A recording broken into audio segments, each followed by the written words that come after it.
Assalamualaikum warahmatullahi wabarakatuh. Selamat pagi teman-teman semua. Perkenalkan, nama saya Zeki Srok. Saya selaku moderator yang akan memandu jalannya presentasi dari awal sampai akhir. Perkenalkan, nama aku Kartika Asih. Perkenalkan, nama saya Agustina Amanda. Perkenalkan, nama saya Arina Manaskana. Perkenalkan, nama saya Zahra Nursal Sabila. Perkenalkan, nama saya Zahra Agustina. Perkenalkan, nama saya Yesti Rahayu. Nah, kami dari kelompok 4 akan membahas tentang integrasi nasional. Kepada teman-teman semua diharap untuk mendengarkan. Jika ada yang ingin ditanyakan, teman-teman bisa langsung tanyakan saja nanti lewat WhatsApp group dan kemudian akan kami jawab pada saat Meet. Terima kasih. Oke teman-teman, sekarang kita langsung aja masuk ke pembahasannya. Kira-kira di integrasi nasional kali ini kita bakal ngebahas tentang apa aja sih? Yuk kita simak baik-baik dari awal sampai akhir. Ada beberapa pembahasan yang bakal kita bahas. Yang pertama adalah tentang integrasi nasional itu sendiri. Yang kedua kita bakal ngebahas tentang pluralitas masyarakat Indonesia. Terus juga kita bakal ngebahas tentang strategi integrasi ini. Selanjutnya juga kita bakal ngebahas tentang strategi integrasi Indonesia khususnya di dalam Bhinneka Tunggal Ika. Nah, ini adalah pembahasan yang bakal kita bahas pada kelompok 4 kali ini. Kita langsung aja masuk ke pembahasan yang pertama, yaitu integrasi nasional. Untuk definisinya sendiri, integrasi nasional itu kan berasal dari dua kata. Kalau teman-teman menyimak dan tahu, integrasi nasional itu berasal dari dua kata, yaitu integrasi dan nasional. Integrasi itu berasal dari bahasa Inggris yang artinya yang integrate gitu. Artinya itu menyatu padukan, mempersatukan dan menggabungkan. Integrasi nasional itu kan usaha adanya proses mempersatukan perbedaan-perbedaan ada pada suatu negara sehingga terciptanya kelestarian dan keserasian secara nasional. Itulah fungsi dari integrasi nasional. Nah, untuk definisi yang lainnya itu secara politis nih. Kalau secara politis, integrasi nasional itu memiliki arti bahwa penyatuan berbagai kelompok budaya dan sosial dalam kesatuan wilayah nasional yang membentuk suatu identitas nasional, teman-teman.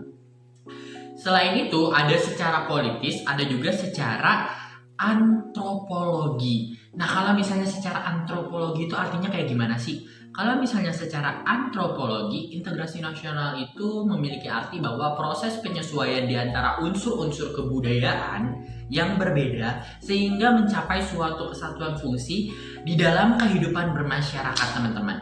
Jadi kayak integrasi nasional ya intinya itu adalah mempersatukan perbedaan kalau teman-teman pengen tahu gitu. Kalau kita misalnya baca lebih jelas lagi bahwa integrasi nasional itu adalah usaha dan proses mempersatukan perbedaan-perbedaan yang ada pada suatu negara sehingga terciptanya keserasian dan keselarasan secara nasional. Seperti yang kita ketahui misalnya di Indonesia itu kan merupakan bangsa yang sangat besar nih, besar banget bahkan, baik dari kebudayaannya ataupun kewilayahannya. Di satu sisi, hal ini tuh membawa dampak positif bagi bangsa Indonesia. Kenapa? Karena kita dapat memanfaatkan kekayaan alam Indonesia secara bijak dan dapat mengelola budaya-budaya yang melimpah untuk kesejahteraan rakyat. Namun teman-teman, kita perlu ketahui bahwa selain menimbulkan sebuah keuntungan, hal ini juga akhirnya menimbulkan sebuah masalah yang baru, teman-teman. Kalau misalnya yang kita tahu ya pasti kalau ada plus ada minusnya, teman-teman. Apa sih masalah baru yang timbul akibat ini? Seperti yang kita ketahui, di wilayah dan budaya yang melimpah itu pasti akan menghasilkan karakter dengan jutaan manusia karakter yang berbeda-beda pada semua manusia sehingga dapat mengancam keutuhan suatu bangsa. Itu salah satu ancamannya, salah satu masalahnya yang harus kita hadapi dari integrasi nasional, teman-teman.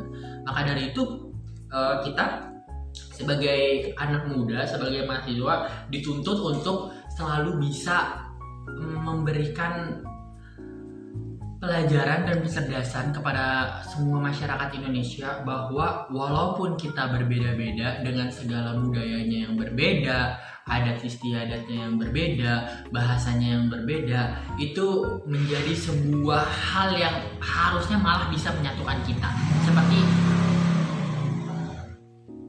Seperti semboyan yang kita tahu bahwa Bhinneka Tunggal Ika yaitu berbeda-beda tetapi tetap satu. Dengan harapannya, dengan semboyan yang kita pegang teguh sampai saat ini, masyarakat Indonesia bisa paham bahwa perbedaan bukanlah suatu masalah, untuk kita bisa saling toleransi, untuk kita bisa saling menyatu, untuk kita bisa saling bersama-sama memajukan bangsa Indonesia ini, teman-teman.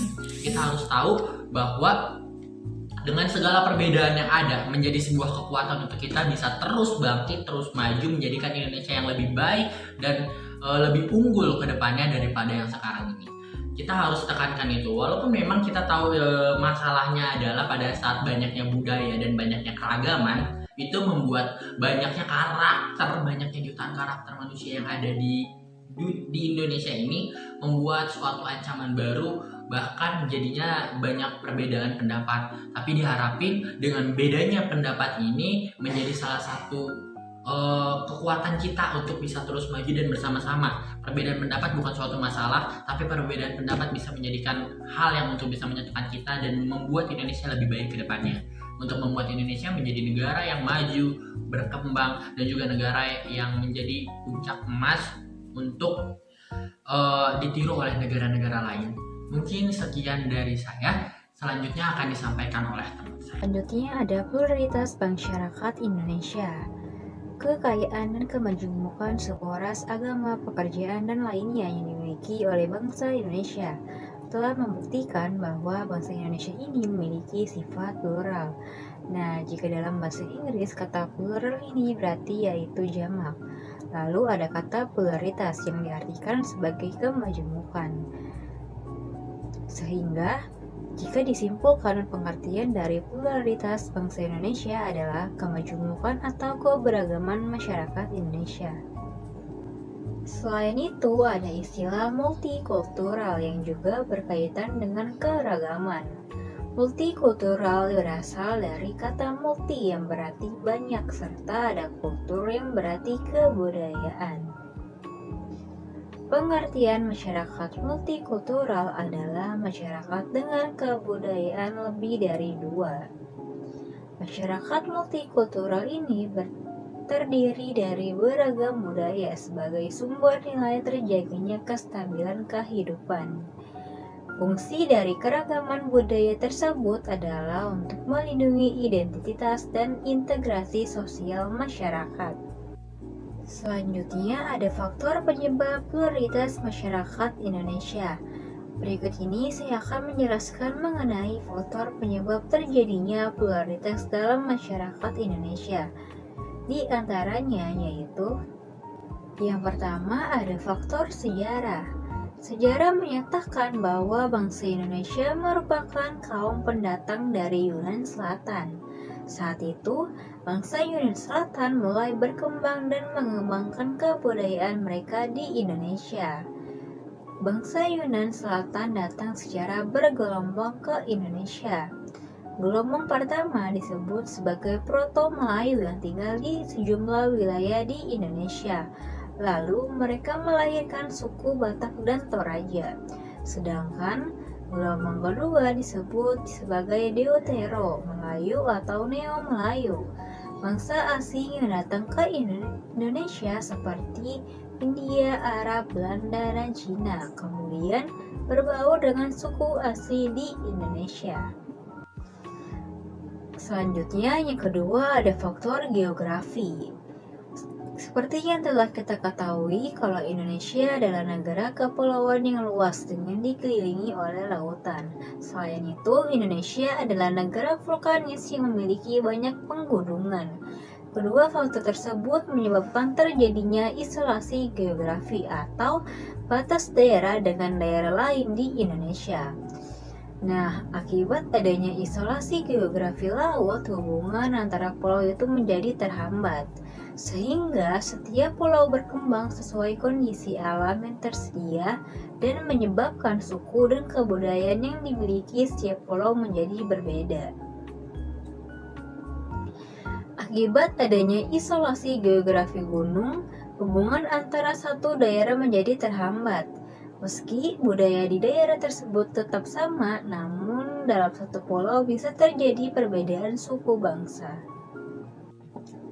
Faktor selanjutnya yaitu faktor iklim. Secara umum, Indonesia memiliki iklim tropis yang panas. Jika setiap daerah memiliki iklim berbeda, maka itu disebut dengan iklim setempat. Nah, perbedaan iklim akibat iklim setempat ini menimbulkan tata cara hidup dan juga pola perilaku masyarakat yang berbeda. Baik, faktor selanjutnya akan dijelaskan oleh rekan saya yaitu Azara Agustin. Selanjutnya yakni faktor letak. Seperti yang kita ketahui ini teman-teman, letak Indonesia ini sangat strategis karena berada di jalur pelayaran dunia. Secara geografis, Indonesia diapit oleh 2 benua, juga 2 samudra. Dengan posisinya, Indonesia menjadi negara terbuka yang sangat mudah berbaur dengan budaya bangsa asing. Selanjutnya yakni faktor perbedaan budaya. Ada 3 bentuk budaya menurut J.J. Honigman. Yang pertama, gagasan atau wujud ideal. Wujud ideal dari suatu kebudayaan yakni dalam bentuk gagasan, ide, norma, nilai, dan lainnya yang bersifat abstrak dan tidak dapat disentuh. Selanjutnya, aktivitas atau tindakan. Sistem sosial dalam masyarakat merupakan wujud kebudayaan dalam bentuk aktivitas atau tindakan. Terdapat artefak atau karya. Artefak merupakan wujud kebudayaan fisik yang dapat dilihat, diraba, dan didokumentasikan sebagai hasil dari kegiatan karya manusia dalam masyarakat. Selanjutnya yakni perbedaan agama atau keyakinan. Seperti yang kita ketahui ini teman-teman, bahwa di Indonesia ini tidak hanya memiliki satu agama saja. Setiap agama mewariskan hasil budaya di Indonesia. Faktor perbedaan budaya tersebut dipengaruhi oleh adat istiadat, kebiasaan, dan tradisi yang ada. Faktor perbedaan suku bangsa, karena di Indonesia ini memiliki banyak sekali suku bangsa. Faktor penyebab terjadinya perbedaan suku bangsa ini tak lepas dari sejarah nenek moyang Indonesia. Dan yang terakhir, faktor perbedaan pekerjaan. Selanjutnya terdapat peran dan fungsi keragaman budaya nih teman-teman. Di antaranya sebagai daya tarik bangsa asing, mengembangkan kebudayaan nasional, tertanamnya sikap toleransi, saling melengkapi hasil kebudayaan, dan yang terakhir mendorong inovasi kebudayaan. Baik, di sini saya akan menjelaskan tentang strategi asimilasi. Nah, di sini kita harus tahu dulu nih apa sih asimilasi itu. Asimilasi adalah proses pencampuran 2 macam kebudayaan atau lebih yang menjadi satu kebudayaan yang baru nih. Nah, di mana dengan percampuran tersebut maka masing-masing unsur budaya itu melebur menjadi satu. Nah, sehingga pada kebudayaan baru itu tidak tampak lagi identitas masing-masing budaya bentuknya. Next. Selanjutnya yaitu ada macam-macam asimilasi. Yang pertama yaitu ada asimilasi budaya, yaitu perpaduan budaya yang saling berbeda dan menghasilkan budaya yang baru beserta hilangnya ciri khas budaya asli tersebut. Nah, yang kedua yaitu ada asimilasi struktural, yaitu percampuran proses sosial dan interaksi sosial dalam lembaga sosial yang berbeda dengan mempertimbangkan unsur-unsur berkaitan dengan kemasyarakatan. Asimilasi ini biasanya ada di lembaga formal yang dilakukan dalam sistem pemerintahan. Yang ketiga yaitu ada asimilasi perkawinan, yaitu bentuk penyesuaian masyarakat yang melangsungkan pernikahan secara legal dan sah menurut agama untuk melahirkan keturunan baru. Nah, yang keempat atau yang terakhir yaitu asimilasi agama, yaitu kolaborasi yang dilakukan atas perbedaan keyakinan. Bentuk perpaduan itu bukan pada ajarannya, akan tetapi pada proses penyelenggaraan ritual ibadahnya yang dilakukan dengan cara tidak mengurangi salah satu inti agama yang dipercayai. Next. Nah, yang selanjutnya yaitu ada faktor-faktor pendorong asimilasi. Yang pertama yaitu adanya toleransi antar kelompok, kedua yaitu kesempatan yang sama di bidang ekonomi, yang ketiga yaitu persamaan unsur kebudayaan universal, yang keempat terjadinya perkawinan antar kelompok yang berbeda, yang kedua yaitu sikap saling menghormati dan menghargai, 6 sikap terbuka terhadap kelompok yang berkuasa, dan 7 memiliki musuh bersama. Nah, selanjutnya yaitu ada faktor penghambat asimilasi nih. Nah, yang pertama yaitu kelompok yang terisolasi atau terasingkan. Biasanya ini kelompok minoritas ya, atau kayak suku-suku pedalaman kayak suku Baduy dan lain-lain. Nah, yang kedua yaitu kurangnya pengetahuan mengenai kebudayaan baru. Yang ketiga yaitu pikiran negatif terhadap dampak kebudayaan baru. Yang keempat yaitu terlalu bangga terhadap budayanya sendiri sehingga merasa kebudayaan itu lebih hebat dibandingkan kebudayaan kelompok lain. Yang kelima yaitu adanya perbedaan fisik seperti warna kulit, jenis kelamin, postur tubuh dan lain-lain. Terus adanya perasaan bahwa individu terikat dengan kebudayaan kelompok sehingga tidak menolak untuk berbaur dengan kelompok lain. Yang tujuh yang terakhir yaitu golongan minoritas yang mengalami gangguan dari kelompok penguasa. Jadi kayak kelompok minoritasnya itu diasingkan gitu. Nah, next. Yang selanjutnya yaitu ada contoh asimilasi. Yang pertama contoh asimilasi budaya, yaitu pada seni tari, itu seperti perpaduan antara budaya Betawi dan budaya Tionghoa yang menghasilkan asimilasi tari jaipong dan tari lenong. Nah, pada seni musik contohnya kayak pada zaman dahulu kan alat musik menggunakan alat-alat sederhana seperti angklung. Nah, untuk menyelaraskan keinginan masyarakat Indonesia saat ini diadakannya kolaborasi dengan alat-alat musik modern seperti drum, stick, gitar, dan lainnya. Nah, selanjutnya itu contoh asimilasi struktural, yaitu pada sistem pemerintahan Indonesia yang pada saat ini kan menggunakan sistem presidensial. Padahal pada hakikatnya pemerintahan politik Indonesia ini jika dilihat dari warisannya atau arti budayanya adalah raja dengan absolut. Nah, yang selanjutnya yaitu asimilasi perkawinan. Misalnya ada orang Padang yang tinggal di Papua, karena dia udah lama tinggal di Papua, dia menikah dengan orang Papua, terjadilah asimilasi. Nah, yang selanjutnya yaitu ada asimilasi agama, yaitu menyelenggarakannya acara 3 harian, 7 harian, dan 40 harian untuk tasyakuran orang meninggal. Nah, yang selanjutnya yaitu ada contoh asimilasi dalam kehidupan sehari-hari, yaitu seperti cara makan dan cara berpakaian.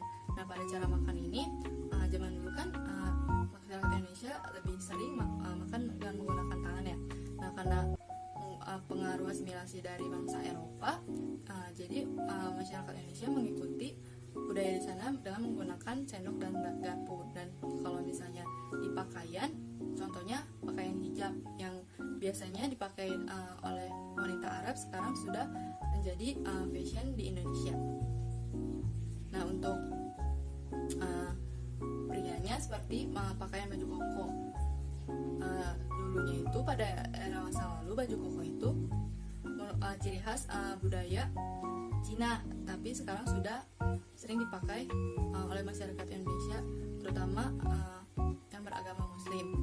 Sekian dari saya yang bisa saya sampaikan. Materi selanjutnya akan dilanjutkan oleh rekan saya, Manda.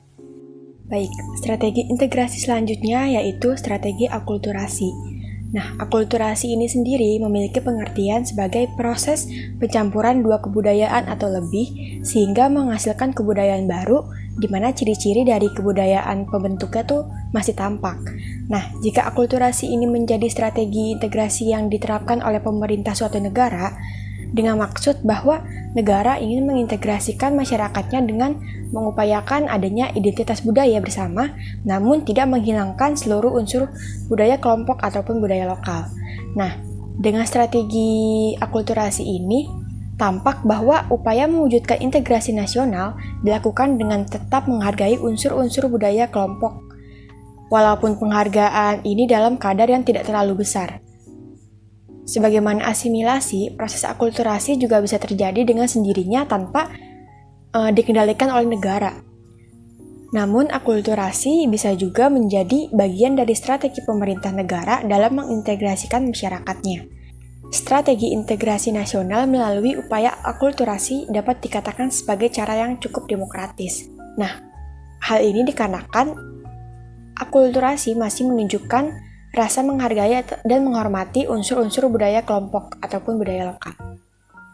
Dalam proses pembentukannya, akulturasi memiliki beberapa faktor pendorong yang penting. Seperti yang kita lihat, yang pertama itu ada pendidikan yang maju. Nah, sebagai faktor pendorong akulturasi, pendidikan yang maju akan membuka pikiran masyarakat tentang budaya-budaya luar. Dengan mengenal budaya-budaya luar, ini tuh tidak menutup kemungkinan bahwa peradaban bangsa Indonesia semakin maju dan menjadi lebih kuat dalam menghadapi perkembangan zaman. Yang kedua yaitu sikap dan perilaku saling menghargai budaya. Sikap dan perilaku menghargai sudah menjadi kewajiban bagi setiap individu. Hal ini dilakukan agar kita dapat berhubungan dengan budaya lain. Jika tidak menunjukkan sikap dan perilaku yang menghargai, tentu saja hal yang tidak diinginkan terjadi, seperti mencemooh budaya satu dengan budaya lainnya sehingga terjadinya kegagalan akulturasi budaya. Nah, dari kegagalan akulturasi budaya ini akan menimbulkan disintegrasi dalam suatu bangsa. Yang ketiga yaitu toleransi terhadap budaya lain. Dalam kehidupan bermasyarakat, kita tidak bisa lepas dari berbagai macam latar belakang budaya yang berbeda. Dari sikap dan perilaku toleransi akan memunculkan akulturasi budaya sehingga dapat dikatakan sebagai faktor pendorong akulturasi budaya. Nah, yang keempat yaitu adanya masyarakat heterogen. Dalam lingkungan masyarakat, pasti terdapat latar belakang budaya yang berbeda. Nah, banyaknya budaya pada masyarakat heterogen juga memiliki sisi positif, yaitu dapat memudahkan individu satu dengan individu yang lainnya untuk belajar berbagai macam budaya. Karena masyarakat yang saling mempelajari budaya lain, akhirnya terjadilah akulturasi budaya yang semakin menguatkan karakter bangsa. Dan yang terakhir yaitu berorientasi ke masa depan. Setiap anggota masyarakat pasti memiliki orientasi ke masa depan, di mana mereka ingin menjalani hidup yang lebih baik dari masa kini. Nah, hal ini juga menjadi faktor pendorong akulturasi karena individu akan merasa budaya luar sangat penting untuk kemampuan adaptasi diri. Nah, dengan kemampuan adaptasi diri yang lebih baik pada budaya asing, maka individu tersebut tidak akan takut terhadap perkembangan zaman yang kian melesat. Selain faktor-faktor pendorong, akulturasi juga memiliki faktor penghambat yang masih melekat dalam kehidupan masyarakat. Yang pertama itu ada ilmu pengetahuan yang bergerak melambat. Ilmu pengetahuan yang bergerak melambat ini biasanya terjadi karena kurangnya fasilitas pendidikan, di mana penyebaran fasilitas pendidikan itu masih kurang merata, sehingga ada beberapa bagian dari suatu negara yang masih belum memiliki pendidikan yang cukup maju. Nah, yang kedua yaitu sikap masyarakat yang tradisional. Tidak bisa dipungkiri dalam kehidupan berbangsa dan bernegara yang memiliki budaya yang kuat, masyarakat pasti memiliki sikap tradisional di mana mereka takut untuk menerima budaya lain karena mereka merasa bahwa budaya lain atau budaya asing itu mengancam keberadaan kebudayaan mereka. Nah, hal ini tuh dapat menghambat akulturasi, di mana akulturasi tidak mungkin terjadi tanpa adanya sikap saling mengenal budaya. Seperti yang tadi saya bilang, hal-hal baru dianggap atau kebudayaan asing dianggap sebagai ancaman untuk kebudayaan yang masih ada. Sehingga hal ini menghasilkan sikap masyarakat yang tertutup terhadap hal-hal baru karena pandangannya yang menganggap bahwa kebudayaan lain itu buruk. Nah, yang keempat yaitu adat atau kebiasaan, di mana dalam suatu negara pasti memiliki kebudayaan yang berbeda-beda dan kebudayaan ini masih lekat dalam masyarakatnya. Berbicara mengenai akulturasi, pasti kita memiliki contoh-contoh akulturasi. Nah, contoh akulturasi di Indonesia yang pertama yaitu kesenian gambang kromong, di mana kesenian gambang kromong merupakan pencampuran budaya Indonesia dengan budaya Tiongkok dalam sebuah pertunjukan musik. Nah, ini salah satu foto di mana kebudayaan atau kesenian gambang kromong ini dilakukan di suatu daerah di Indonesia. Yang kedua yaitu ada Masjid Menara Kudus. Seperti yang kalian lihat dalam gambar ini, masjid ini bisa dikatakan sebagai bentuk dari akulturasi karena arsitektur Masjid Menara Kudus sebagai hasil pencampuran budaya Islam dengan budaya Hindu. Di mana sini ada masjid dengan arsitektur seperti menara atau candi yang merupakan salah satu peninggalan budaya Hindu. Strategi integrasi selanjutnya ada strategi pluralisme, teman-teman. Pluralisme ini terdiri dari dua kata itu plural yang artinya beragam dan isme yang artinya paham. Jadi bisa kita artikan bahwa pluralisme ini memiliki arti paham atas keberagaman. Secara umum, pluralisme merupakan sebuah paham yang menghargai adanya perbedaan di tengah kehidupan masyarakat dan juga mengizinkan kelompok berbeda itu tetap menjaga kebudayaannya dengan ciri khasnya masing-masing, teman-teman.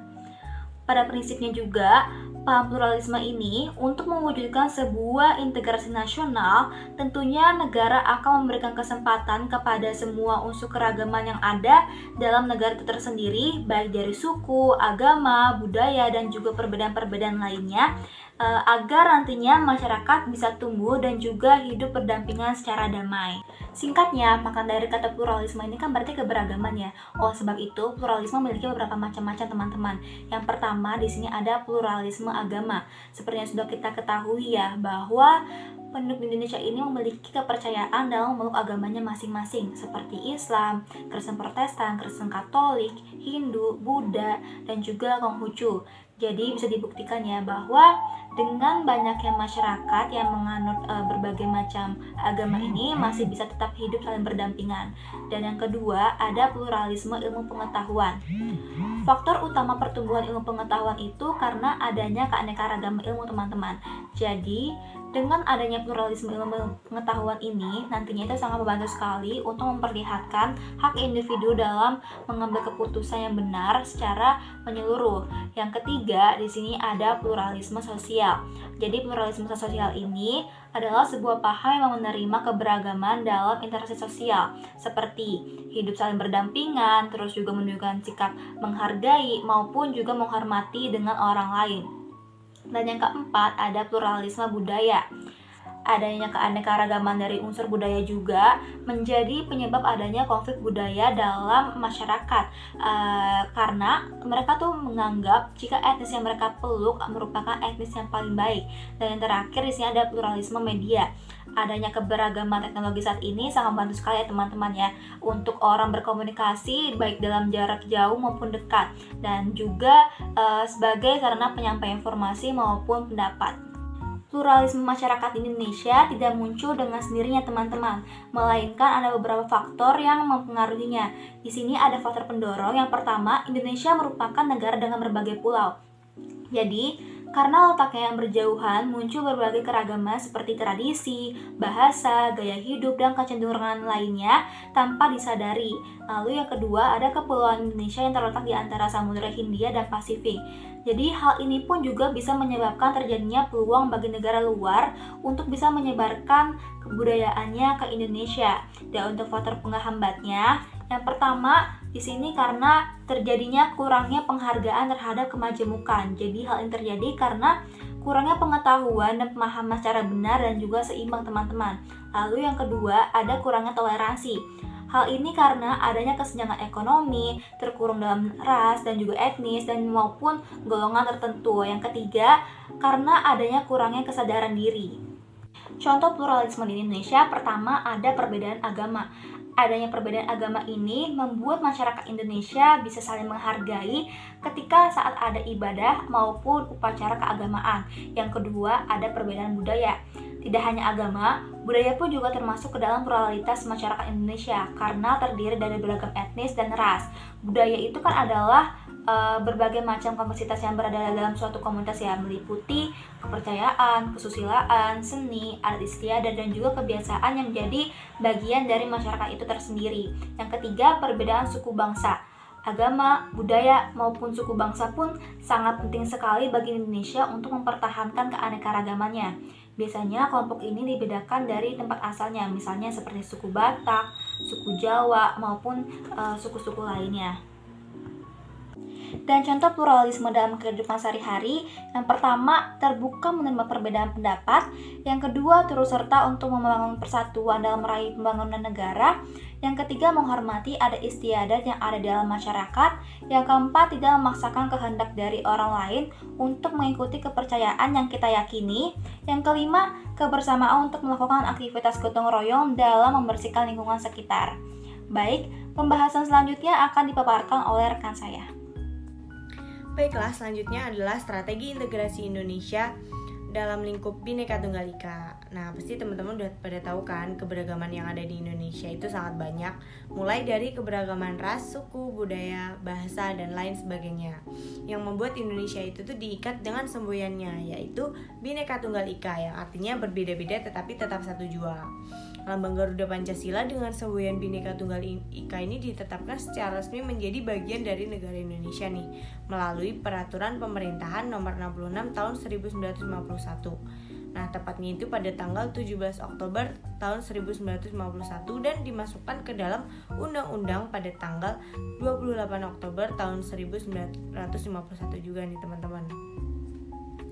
Nah, sebagai lambang negara, semboyan Bhinneka Tunggal ini itu pertama kali dikenal pada masa Majapahit nih.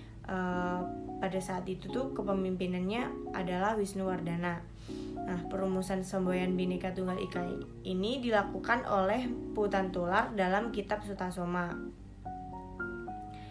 Perumusan semboyan ini itu pada dasarnya merupakan pernyataan kreatif dalam usaha mengatasi keanekaragaman kepercayaan dan keagamaan. Hal itu tuh dilakukan sehubungan dengan usaha bina negara Kerajaan Majapahit pada saat itu. Nah, semboyan negara Indonesia ini tuh telah memberikan nilai-nilai inspiratif terhadap sistem pemerintahan pada masa kemerdekaan. Nah, Bhinneka Tunggal Ika pun tuh telah menumbuhkan semangat persatuan dan kesatuan negara Republik Indonesia nih teman-teman. Nah, dalam Kitab Sutasoma, definisi Bhinneka Tunggal Ika itu lebih ditekankan pada perbedaan dalam hal kepercayaan dan keanekaragaman agama yang ada di kalangan masyarakat Majapahit saat itu. Nah, namun sebagai semboyan negara kesatuan Republik Indonesia, konsep Bhinneka Tunggal ini itu bukan hanya perbedaan agama dan kepercayaan saja nih, tapi pengertiannya itu menjadi lebih luas lagi. Nah, Bhinneka Tunggal Ika sebagai semboyan negara Indonesia itu cangkupannya itu tuh lebih luas lagi kan, seperti perbedaan suku, budaya, bangsa. Nah, termasuk adat istiadat juga, perbedaan pulau dan juga agama dan kepercayaan yang menuju persatuan dan kesatuan negara. Nah, jika diartikan itu tuh setiap katanya Bhinneka itu artinya berbeda, tunggal berarti satu, dan ika yang berarti itu. Nah, sehingga kesimpulannya itu adalah meskipun berbeda-beda namun pada hakikatnya itu tetap satu. Nah, dengan kata lain semua perbedaan yang ada di Indonesia itu tetap kepada satu tujuan atau dengan tujuan yang sama nih. Seperti contohnya pada saat melawan penjajah Indonesia, semuanya kan bahu-membahu untuk mengusir penjajah dari tanah Nusantara. Nah, dari yang tadinya hanya dari beberapa daerah yang melawan sampai di mana Indonesia ini bisa bersatu dari kalangan muda nih, dari golongan muda. Nah, contohnya yaitu Sumpah Pemuda. Nah, jadi dengan adanya semangat kebinekaan itu tercetuslah Sumpah Pemuda ini. Nah, di dalam usaha yang ada pada masa Majapahit maupun pada masa pemerintahan Indonesia itu tuh berlandaskan pada pandangan yang sama nih, yaitu pandangan mengenai semangat, rasa persatuan, kesatuan, dan kebersamaan sebagai modal dasar untuk menegakkan negara. Oke, next slide. Integrasi nasional ini dapat dilihat dari dua dimensi nih teman-teman, yaitu dimensi vertikal dan dimensi horizontal. Nah, yang pertama itu ada dimensi vertikal. Dimensi vertikal itu atau yang biasa disebut dengan integrasi politik nih, merupakan dimensi yang bertujuan untuk menyatukan persepsi dan keinginan dari pemerintah dan juga masyarakat. Nah, dan juga menjembatani perbedaan-perbedaan di antara pemerintahan dan rakyat Indonesia nih. Nah, contohnya itu pada dimensi vertikal ada menaati peraturan undang-undang yang ada di Indonesia, kemudian taat membayar pajak. Nah, itu termasuk contoh-contohnya. Yang kedua ada dimensi horizontal nih. Dimensi horizontal atau yang biasa disebut dengan integrasi teritorial nih, merupakan dimensi yang memiliki tujuan untuk menyatukan perbedaan-perbedaan yang ada di dalam masyarakat itu sendiri. Nah, perbedaan tersebut bisa berupa perbedaan wilayah, perbedaan tempat tinggal, suku, agama, budaya, dan perbedaan-perbedaan lainnya. Nah, contohnya itu ada kita saling menghormati antara agama, suku, budaya, dan lain sebagainya. Terus kita juga bergotong royong membangun masyarakat yang damai. Nah, itu termasuk contoh dari dimensi horizontal. Selanjutnya, mewujudkan integrasi di Indonesia. Nah, salah satu persoalan yang dialami negara Indonesia adalah masalah primordialisme, yaitu masalah dalam lingkup hubungan darah atau kesukuan, jenis bangsa atau ras, bahasa, daerah, agama, dan juga kebiasaan. Nah, sepanjang sejarah, Indonesia tidak pernah luput dari masalah kedaerahan dan adanya gejolak pada kelompok masyarakat nih. Sejak awal berdirinya Indonesia, para pendiri Indonesia itu menghendaki untuk selalu menghargai perbedaan karena Indonesia itu memiliki semboyan, yaitu Bhinneka Tunggal Ika, berbeda-beda tetapi tetap satu jua.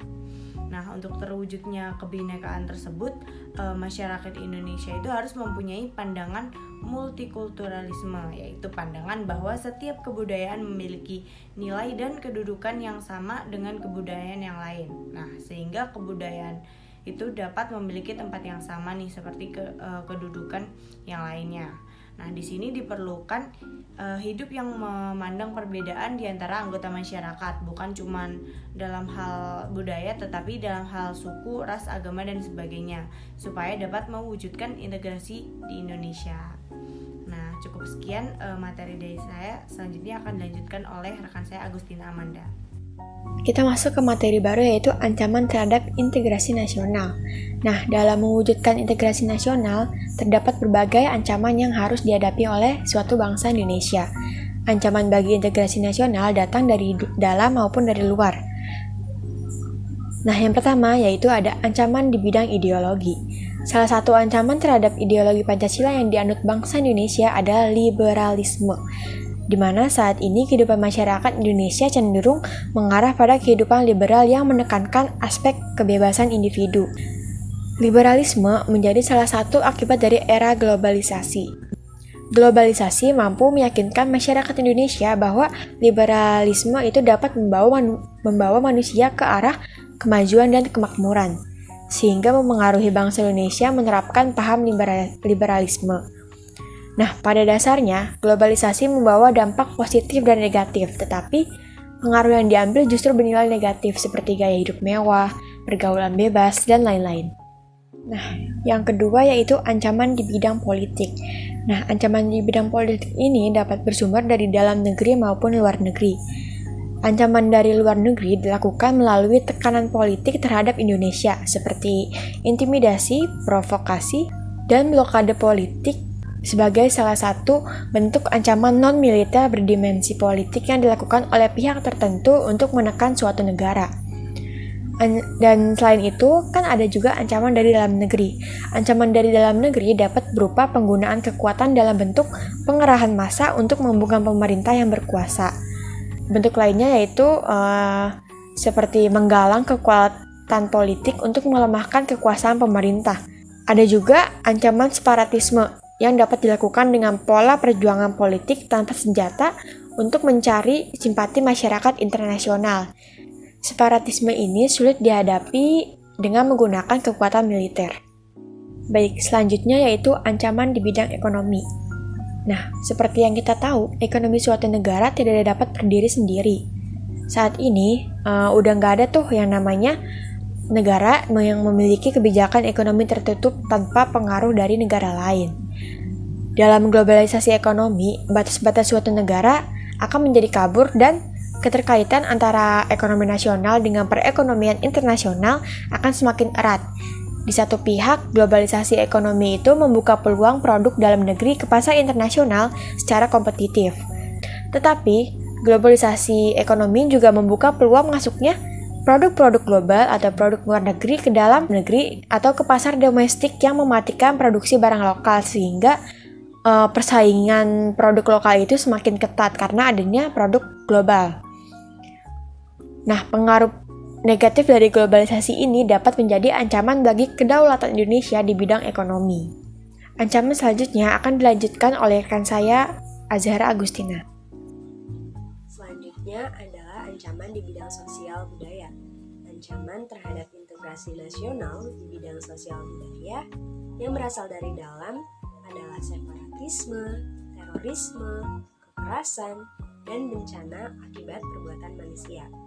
Hal ini tuh biasanya dipicu oleh isu kemiskinan, kebodohan, kelatar belakangan, dan ketidakadilan.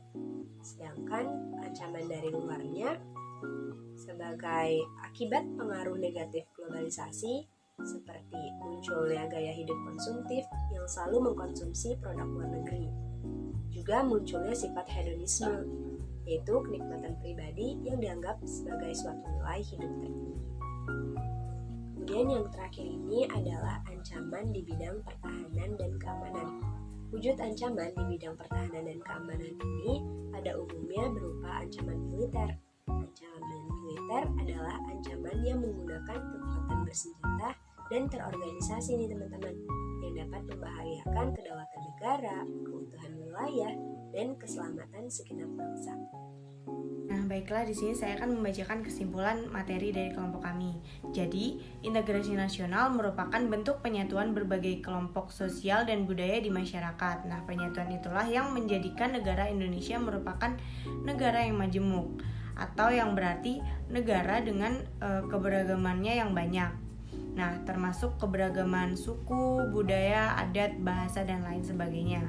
Nah, Indonesia dalam membangun atau menyelenggarakan suatu kehidupan nasional itu selalu mengutamakan persatuan dan kesatuan dalam satu wadah, yaitu Negara Kesatuan Republik Indonesia atau NKRI.